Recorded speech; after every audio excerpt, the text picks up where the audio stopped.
Menentu sekarang ini setidaknya kita punya kabar baik lah. Ini kalau dari kita baca dari penilaian The Straits Times yang membuat prediksi bahwa Presiden Prabowo itu akan menjadi salah satu tokoh berpengaruh dunia bersama antara lain Presiden Donald Trump yang akan segera dilantik di Amerika Serikat, Xi Jinping, dan juga pemimpin Rusia Putin. Dan Prabowo ini disebut akan memiliki peran sangat besar di dunia, dan itu mulai terlihat dari peran aktif Prabowo dalam berbagai forum-forum dunia. Wah, sepertinya bertubi-tubi berita masuk ke Republik ini. Jadi kalau berita itu akhirnya disandingkan dengan berita hari ini, bahwa Prabowo dinobatkan sebagai tokoh yang berpengaruh di 2025, itu langsung kontras dengan Presiden Jokowi. Jadi kelihatannya psikologi Republik ini akan terbelah.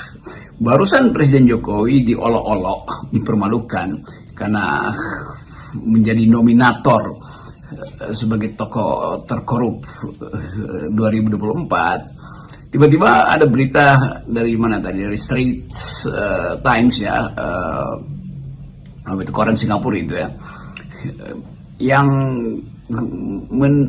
menempatkan Presiden Prabowo bersama dengan siapa, Jinping dan Vladimir Putin sebagai presiden yang akan mempengaruhi global politics di 2025. Jadi alasannya saya kira masuk akal, karena Presiden Prabowo berupaya untuk mencari celah di dalam dunia yang dijepit oleh superpower supaya Indonesia bisa diingat, dikenal atau diakui di dalam fora internasional. Karena itu Prabowo mondar-mandir terus ke luar negeri, sangat kontras dengan yang dilakukan Jokowi beberapa waktu lalu sama di pemerintah yang tidak pernah mengikuti peristiwa-peristiwa di luar negeri.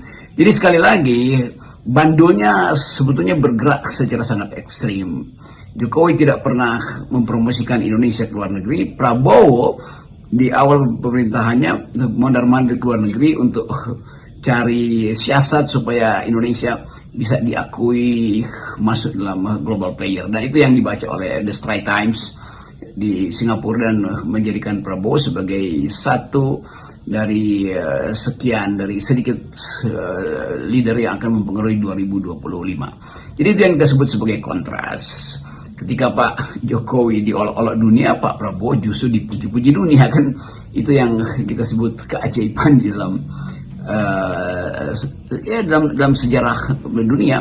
Dan selalu ada kontras memang kalau kita mau coba melihat secara lebih metafisik, bahwa kekuasaan yang pongah itu akhirnya berhenti menjadi semacam olok-olok, dan kekuasaan yang sedang menanjak hanya mungkin juga menerbitkan harapan pada publik internasional kalau Presiden Prabowo memutuskan hubungan dengan rejim sebelumnya. Kalau tidak, ya itu artinya peluang Prabowo untuk dieluk-elukkan atau dijadikan simbol pemimpin baru di dunia itu akan ada beban di belakangnya, yaitu politik Presiden Jokowi sebelumnya yang buruk, yang kemudian dapat nominasi sebagai pemimpin terburuk dunia.